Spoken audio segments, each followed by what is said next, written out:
All right, we're here for the 13th Think Big. We have a guest here, Shinya. We're going to talk about automatically inserting changelog into releases.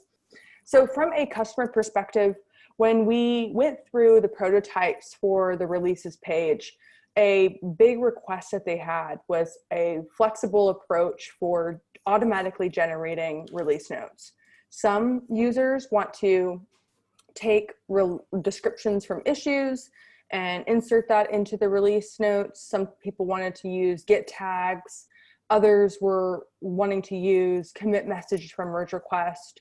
And our first iteration was really automatically inserting this into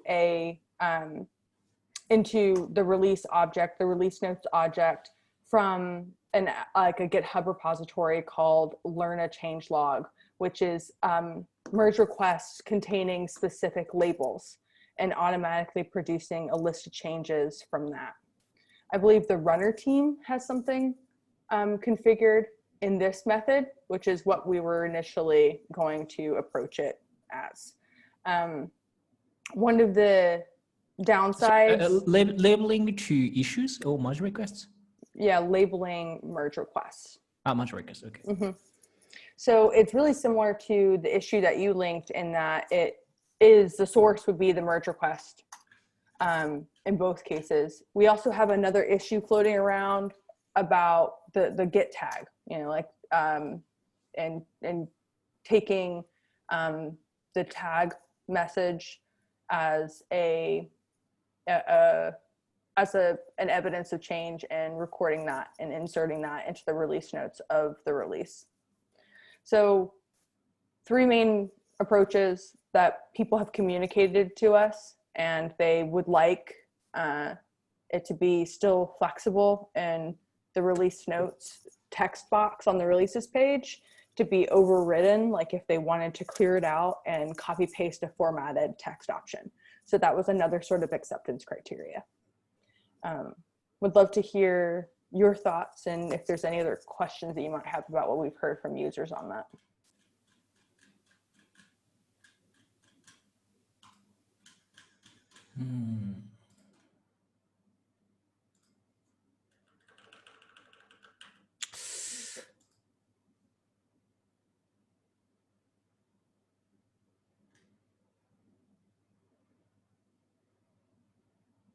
So, few days back, I pinged you in a Slack that, do you know that tool called Semantic Release? And this is super useful to automatically generate release notes. It's really a nice tool to keep creating a release notes constantly. And I definitely think that this is one of the options user can take, and it's very beneficial. In fact, some of us, like Nisha said, the front-end project uses it, and I know that one of the auto-deploy project uses it, and I recently started it, and I simply am amazed that it's well architected, and so that this is different to one of the we can appeal to users that you can create release notes with this tool, and then it actually, it's not just a tool, it's more like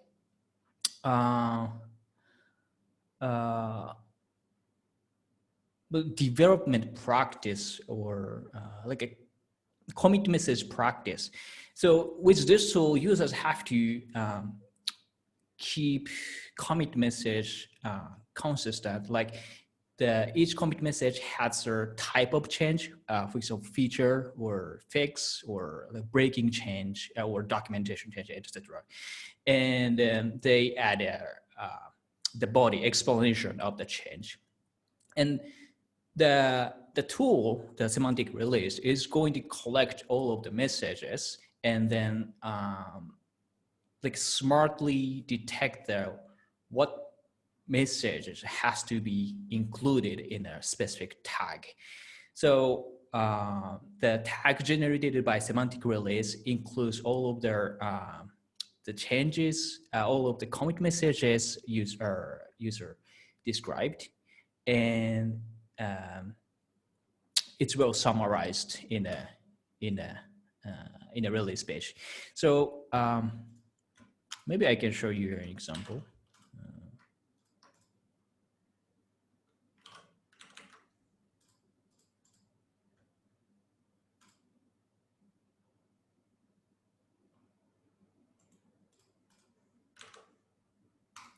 So I was just playing around Semantic Release and then how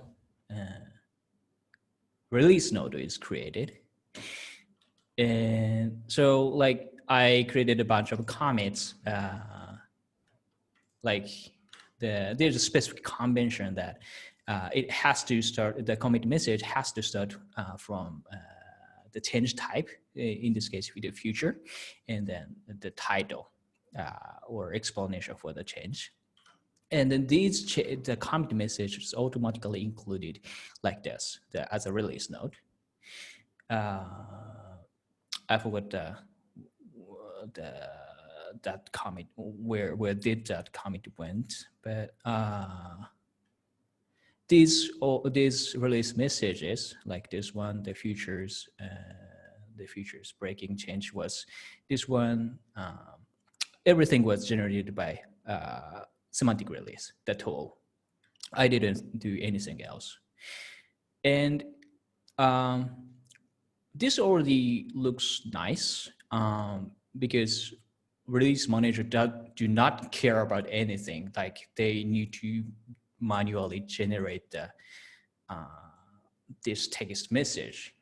Like they don't need to create a script to the collecting the commits, the commit message difference between like version 1.1.1 and 2.0, and they don't need to create a script to calculate it. But Semantic Release handles everything. And in addition, like you said, user wants to override some commit messages, right? And today we have a feature to edit the message, so they can also override it, the edit release notes later.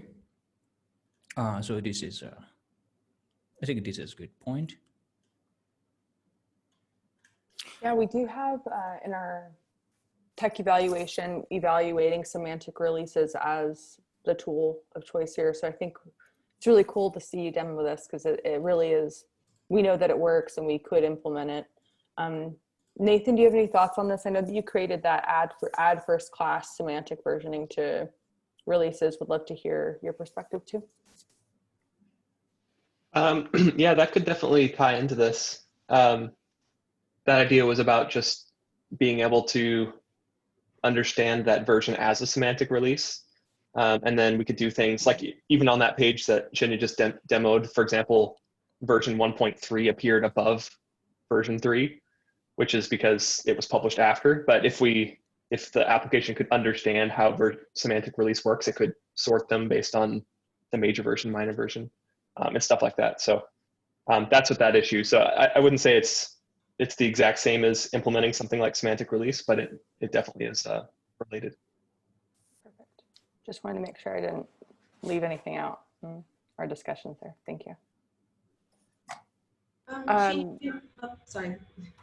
Do you know if this is in use in any other projects across GitLab? Because in Pajamas, I think we're using the exact same semantic commits convention, and I wonder if other teams are also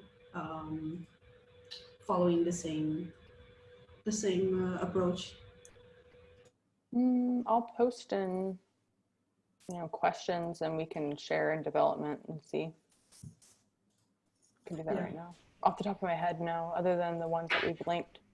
Yeah, because in Pajamas, I think last month this was implemented, and then yeah, maybe it's worth also having a look or chatting with the team, the people that were responsible for the change. Shinya, do you see a world where we would support semantic release and another way to automatically generate release notes and allow that to be a configuration option? Or would you expect us to say, users, you must use semantic release if that's what we're no, I don't think so. Since release has a milestone association, we can just also collect the like a bunch of information from, for example, merge requests, issues, whatever things. It's so there much freedom here. So the point is, what do we collect? Given that you have a milestone, like there is a release associated to like milestone 11.0, how do we generate changelog from there? The one idea is that collecting all merge requests and sorting it by labels, maybe like features by feature or by bag, by, I don't know, documents. And then list up all titles of merge requests. I think that's totally fine. I think it's interesting to have a feature that something like we put a button in a release page that automatically generate from milestone through milestone, such feature. Like before we step into the automation, we just like check that how it works for users.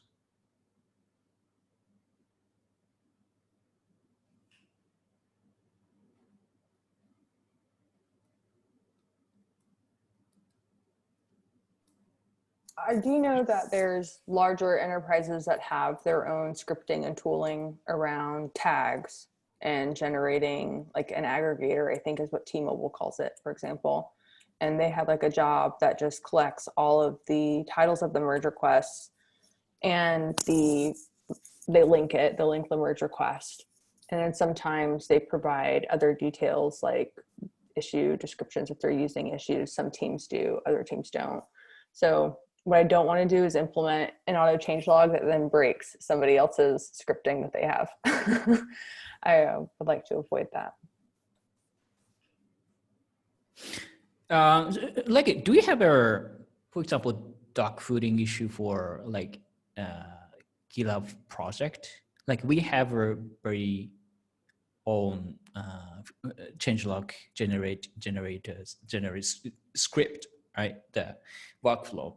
Like when I open merge request, I have to execute a specific binary to create a YAML file, and then the YAML file will be corrected when release manager release that stuff. And it's a, I think it's interesting to tackle the dog fooding, how we can replace that thing by our future. Yeah, I have talked to Marin about that.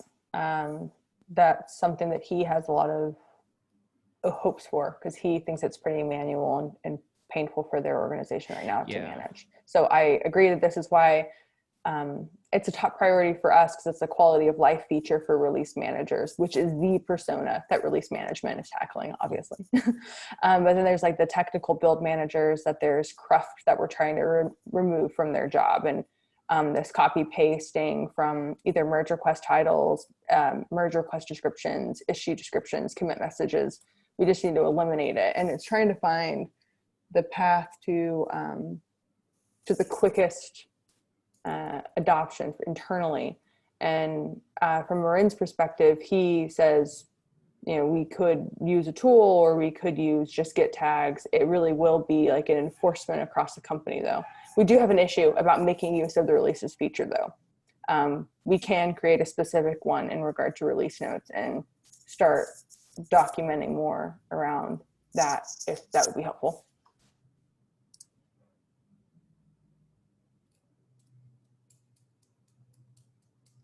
Shinya, one question about that semantic release tool.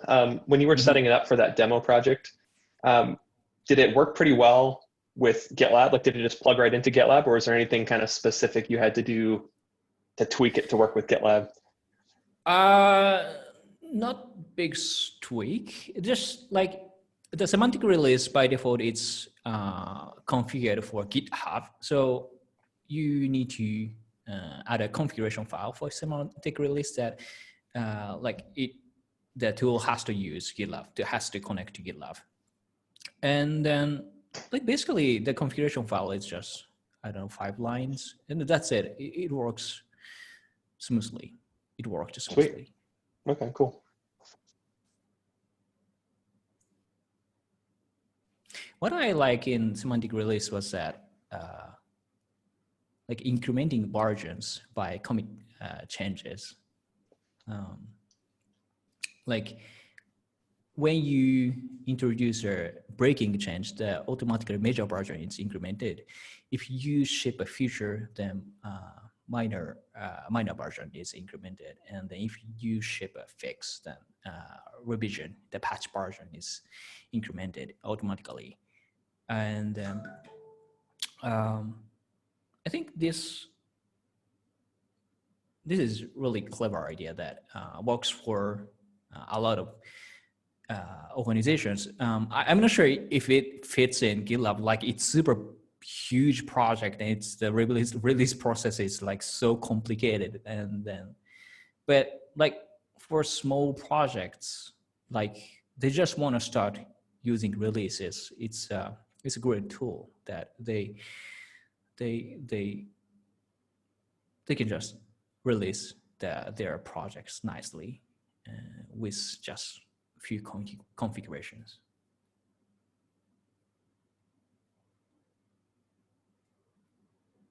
Do you think of any reason why it wouldn't work for us to use like semantic commit messages here at GitLab? Like I'm thinking it would basically be the same as how we create our change logs currently. Like we have to decide at that point in time whether it's a fix or a feature, and we put the name. Like we basically just been moving that information into the commit message. Yeah, exactly.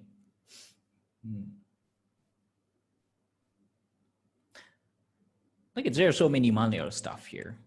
Like the RMs has to correct the messages and the copy, and basically it's a copy and a paste, and or just have to write a script to do the things.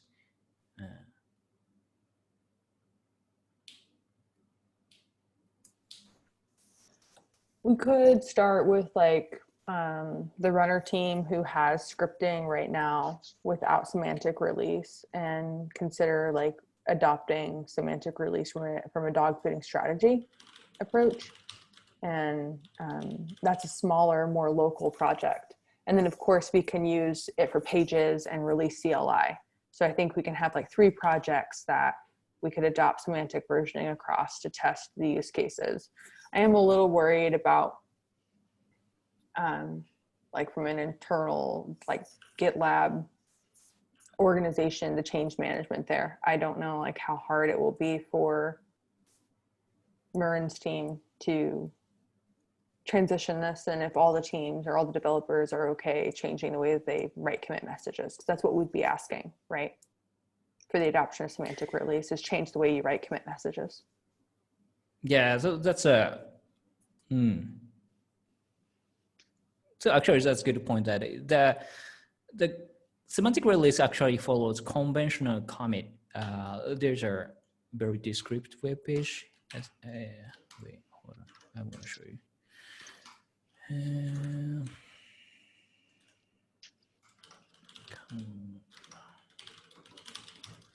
That was kind of getting at your question, right, Nathan? Like what would be a problem? Yeah, like, yeah, exactly. In my head, there's not any technical problems. It'd more just be the cultural, like it's a pretty big change. So the people problem. Yeah, right. Yeah, and I can tell that like in pajamas, we get every time the pipeline fails, if someone just there's a typo or they don't write it correctly, it's not a big project, but as a reviewer, as a maintainer, it's a lot of extra work to fix those things manually when they happen. I think, and then our changelog practice is that sometimes random, like you may want to add a changelog, or you may not want to add a changelog. It's very vague, so it's a tricky at some point.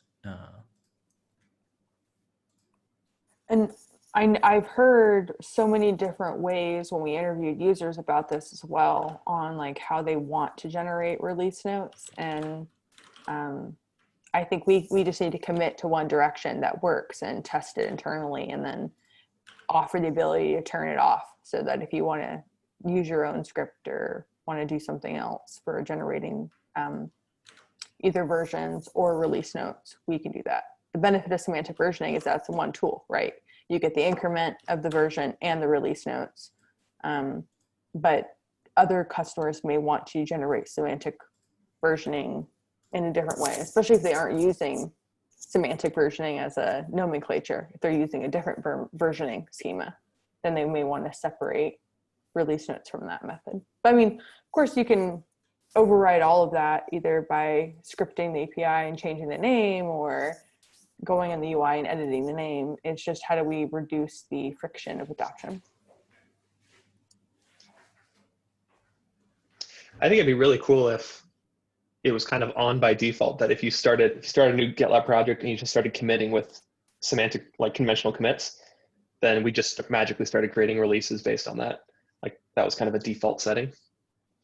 I don't know how realistic that is, but I think that'd be kind of cool. Yeah, I think I agree with that. Like more like adapter approach, like there are a bunch of ways to create a release smoothly, and then we just enable the conventional commits by default, but totally it's optional. User can disable it anytime. I haven't played around with auto DevOps much, but that might be one option. I don't know if we could just add a new step into our auto DevOps pipeline that automatically does semantic release. This is that might be a really quick way. This is a really timely point, Nathan. I just got off a call last week with a community contributor that wants to add semantic release to the auto DevOps template. His name is Mike Bryant, and he's from Ocado. So this might be like a community contribution that the auto DevOps template might get. That's a fantastic idea. Can I see the module request? He hasn't added it yet. We had a call because he was wondering if this was something that we were going to be doing, and I said not globally yet because we need to validate it. But once he sends it across, I'll send it over to you. I'll ping you on it. Yeah, it's very interesting idea. Like the conventional commit itself fits into the auto deploy, auto DevOps practice. Like everything should happen automatically, automated fashion. So yeah, and I like too that it's stores all that release information in the Git repository. Like we're not. I like that a little better than pulling it out of merge requests or issues. To me, that feels a little more like we're storing everything in the Git repository, which is kind of cool.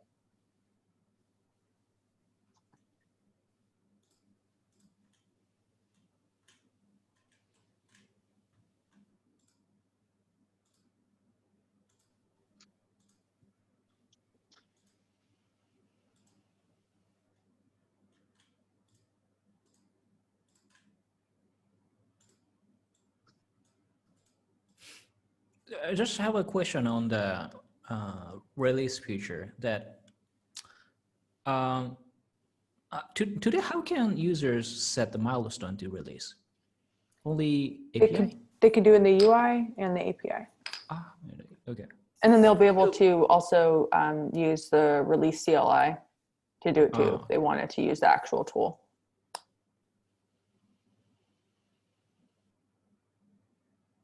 So it could be manual, or but it also could be automated. Yeah. Okay. That's the goal, is that you can have your release job automatically associate to milestones, and if you're using those features inside of GitLab. Today is the CLI tool just executing the API, or does extra something different stuff? So this is a little out of my technical depth, but from what I understand is that it's its own tool that calls the runner and calls the Rails side. And it is more than just pinging the Rails API, because it's executing jobs and passing that logic back to the runner.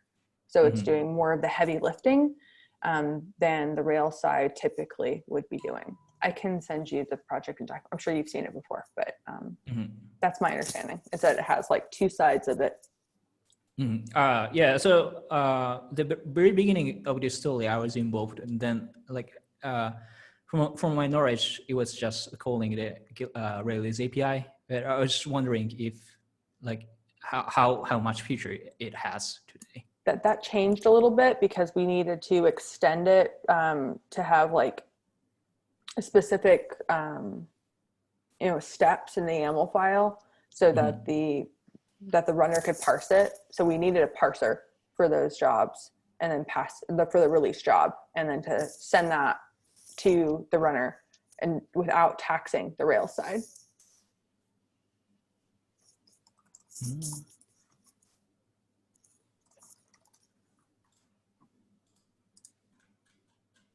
Here, I'll chat it.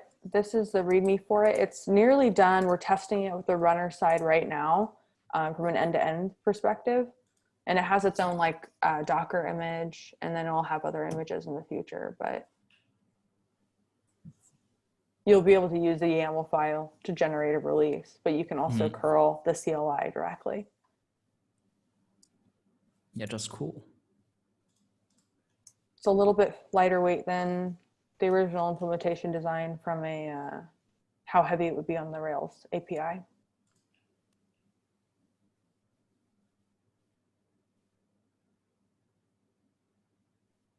But the intent is that that release job will automate any of these manual actions that a release manager would be doing, in addition to facilitating like the manual intervention of a non-tech, like if you're a project manager and you're managing releases and you don't have access to a YAML file, you'll be able to create a release tag in the UI and associate the milestones and track progress from that view as well.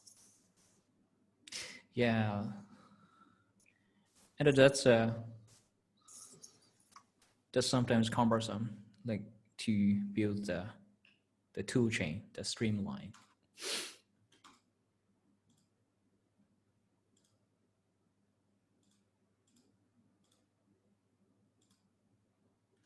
Nathan, is there anything else that you've been thinking of that we could benefit from having Shinya here? Because I feel pretty lucky that we have Shinya on this call. It'd be cool to like pick his brain about other ideas too.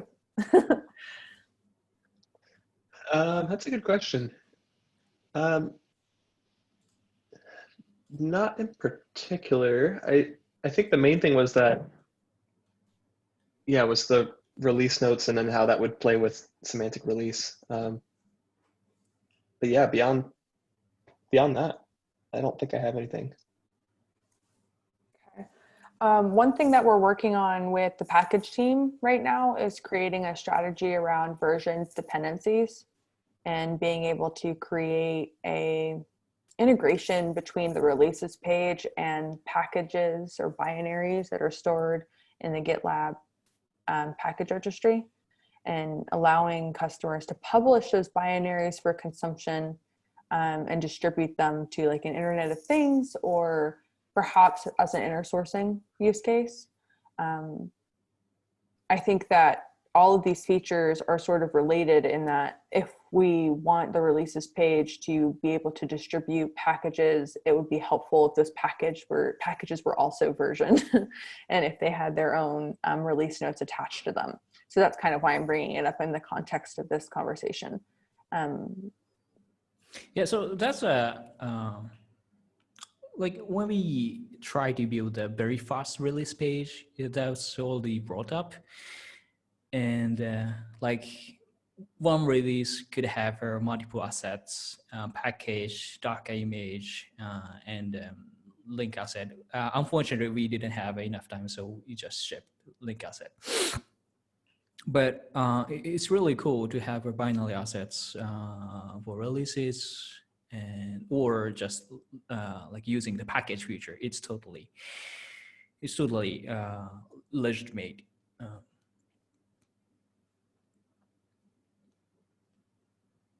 Yes.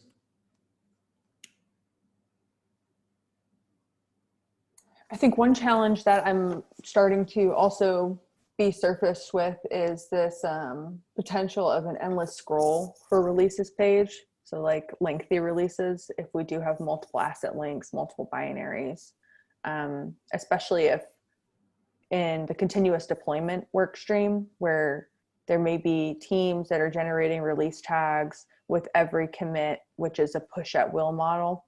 So they could have like 50 release tags generated in a week for every release that they make to a production environment. And it has their commit message, and they're not like aggregating it. We have an issue obviously for how to support lengthy releases in the UI, but I am also concerned about like performance degradation as we start to load more information into the releases page. Like once we actually support the upload of binaries to a release. Are there any things that would concern you that you think we should avoid, or things that you've seen across GitLab that would be good to keep in mind? Like the rendering release page, I don't have concerns on the performance. I think it's just like showing the metadata, so it's totally fine. Like even like showing the link for downloads, that's totally fine. I don't particularly see a performance concern on release page except evidence, maybe. Evidence, like, yeah. The last time we had a conversation in the issues that evidence trying to record all of the issues of the milestone, or like something like that. Like there are tons of issue information recorded in the JSON, and that was not scalable option. Good memory on that. That was a really long time ago, Shinya. Yeah, maybe a year ago. I know, that was a really long time ago. So we still have 2 issues out there. So we've decided that we've removed issues from it, but we'll be able to provide a hash for the MR. And then that will be like the source of change for the chain of custody anyways, because an issue is so loosey-goosey tied to a merge request. You could have, just because you linked a merge request in a comment, it's going to be tied to that issue. So, but that change may be not related to that issue. So the source of change being the merge request is what we're doing. And then I think we have a couple of like optimizations and, using like a JSON-B file or some change to make that a little bit more performant, because you're absolutely right. Like we can't have issues and merge request in that file. And then we changed some stuff around like on-demand release evidence generation and made that a premium feature, which will then mean that I think customers will have to pay for storage too as they start to generate more files like that. So we'll have to see what kind of implications that means. But doesn't it override the evidence file? No, you can have multiple evidence files for a release now. That's interesting.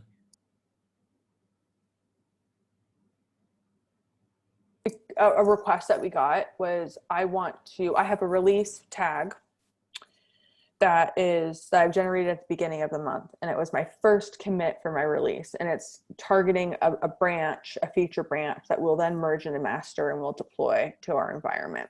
So this release is a tag with the first commit that started the branch, and they've been appending more merge requests and additions to that release tag. So they wanted to snapshot the state of the feature branch's production before they merged it into master over time and compare that. So they didn't have like they didn't have like a truly continuous delivery or deployment model, in that they were always merging to master, keeping master green, and making master, the most recent thing that you would then deploy from.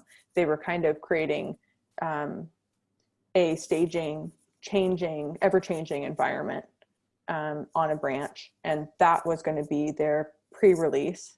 and they wanted to show changes of their pre-release over time. So evidence.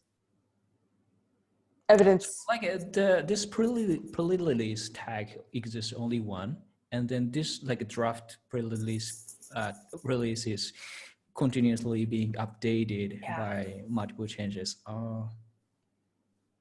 In semantic release, usually pre-release tags are separated.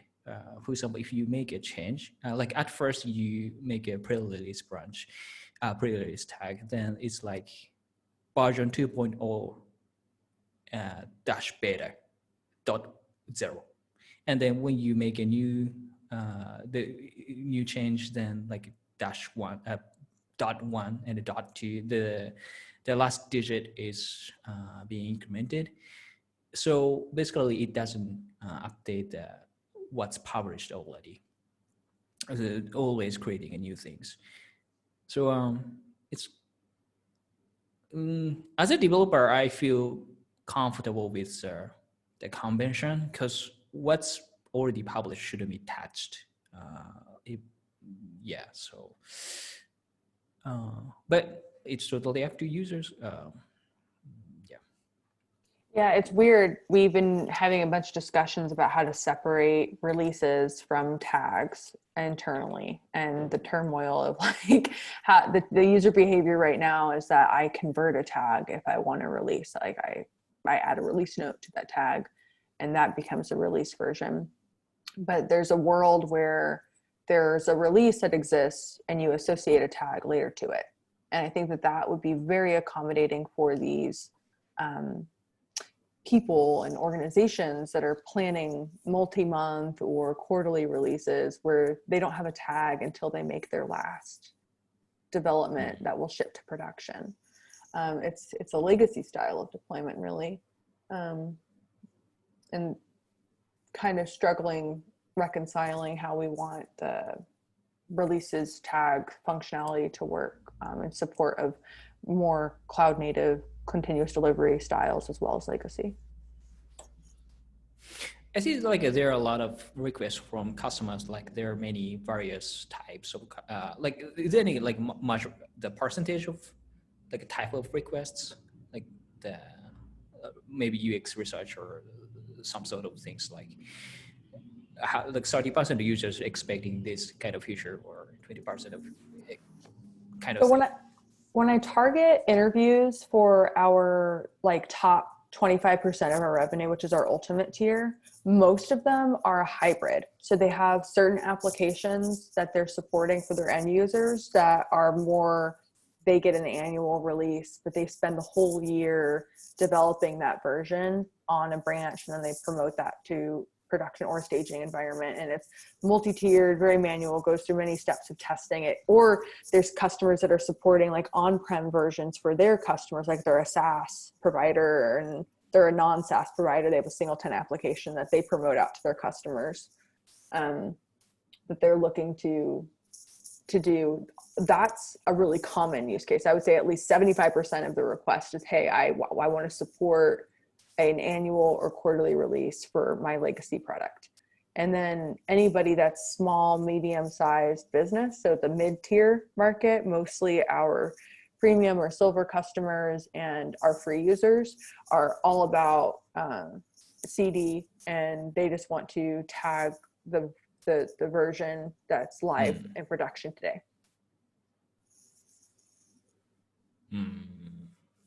And that's, you know, most of our portfolio, you know, like from a user perspective. I don't know much about the legacy stuff. Like what they're doing in like that's probably good. Yeah.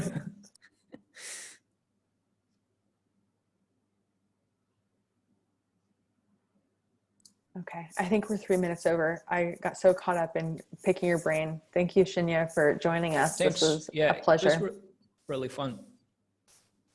Awesome. Thank you, Nathan. I know it's early for you. I appreciate seeing your face on this call. Thank you. Yeah, it's earlier for you. So. You know, it's all good. All right, y'all. Thank you so much. I'll share that issue, Shinya, that I'm hoping to get a community contributor on for adding the release, semantic release to auto DevOps template. And then hopefully he'll engage on it and submit an MR.